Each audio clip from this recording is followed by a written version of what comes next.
Ghostbusters Frozen Empire is out in cinemas right now across the UK and Ireland. Thank you so much to Sony Pictures Ireland for letting me see this early last night. Here is my non-spoiler review. Guys, I'm not even gonna lie, I loved this movie. I thought it was such a blast. I'm a big Ghostbusters fan and this gave me everything I wanted from this package, and I think it's a great entry into the Ghostbusters franchise. The plot centers around an ancient villain that gets unleashed. I'm not gonna tell you how, I'm not gonna tell you who this is, but you can see them in the posters, but I will keep that hush for now. But this basically triggers the new Ghostbusters such as Paul Rudd, Carrie Coon, McKenna Grace and Finn Wolfhard, who are actually working as full-time Ghostbusters in the firehouse in New York City, and they're working away busting ghosts every day of the week. But when this villain comes, it actually brings the OG Ghostbusters back into the fray. And at one stage, there's like 10 or 11 Ghostbusters that are just fighting together against this villain. You've even got the likes of Celeste O'Connor, who is also a Ghostbuster. And I think she was in Afterlife, but she is a side character in this, but she's still a Ghostbuster. And I think it delves deeper into the lore of the way the Ghostbusters seem to be expanding a little bit, and I like that. I think they can go in many different directions with this and really expand it out.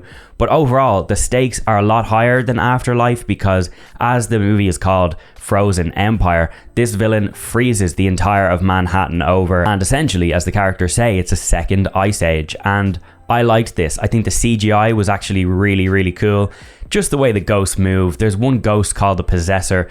The way he bounces around and stuff was really cool. The way the ice was done was so well done as well. And I just thought that CGI, I couldn't fault it. The villain, I do wish the villain was in this a lot more. It's not really in it for too long. The presence is felt there from the beginning, but until we actually see the villain, it's not until the last act of the movie, but doesn't stick around too long. I loved the design. Very creepy, very ominous, and a really cool villain. I just wish we had seen more. And, you know, as the movie is called Frozen Empire, the Frozen Empire doesn't stick around for too long. I would have loved to see it last a little bit longer into the movie, but I understand the way that it was set up. It had to take that long to appear.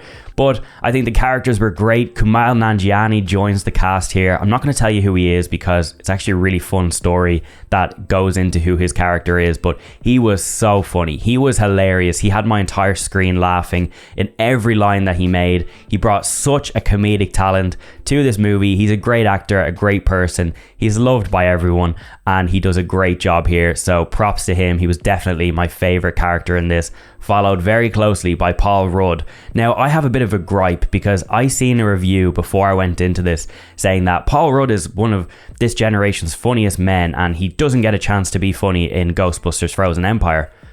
Yes, he does. Yes, he does. He was so funny. And I love Paul Rudd. I've always loved him. I love him in everything he's in. And this was no exception. I thought he was hilarious. He even makes some jokes about the Ghostbusters theme song, which really had everybody in my screen cracking up, and it was just so cool to kind of hear those callbacks and little digs at the old movies. And speaking of the old movies, the OG Ghostbusters come back in this one, and as I kind of mentioned earlier on, they reunite with the new Ghostbusters to fight the villain, and I loved it. You know, Bill Murray, he's always great to see on screen. He had a few callbacks to the early movies as well, and look, you know, as a Ghostbusters fan, and if you are a Ghostbusters fan, you're definitely gonna get stuff out of this that you love, and I think for me, that's kind of all that I went into this thinking that I would get, and I got that. I mean, look, a tiny gripe. I wish they didn't focus on the kids, like the teenagers, as much. I would have loved like an adult team of Ghostbusters, but I understand the route that they're going through. At least we have Carrie Coon and Paul Rudd to kind of balance out that adult side with teenagers. It makes total sense. They want the teenagers to grow up and continue to be Ghostbusters from a young age. I'm all for that, but, you know, I just would have loved to see a little bit more badass characters as Ghostbusters, but they fit in pretty well into this movie, and overall all of the characters are very likable. And I mean, this movie, I'm not gonna lie, is getting a lot of hate online. I've seen a lot of bashing of this, a lot of bad reviews, and I'm coming to you right now. You can tell me that I'm lying, you can tell me that I'm just overreacting and I'm just being too nice to this movie because I'm a Ghostbusters fan, but I actually think it's very fun and it's such a nice ride. If you have kids, they're gonna love it.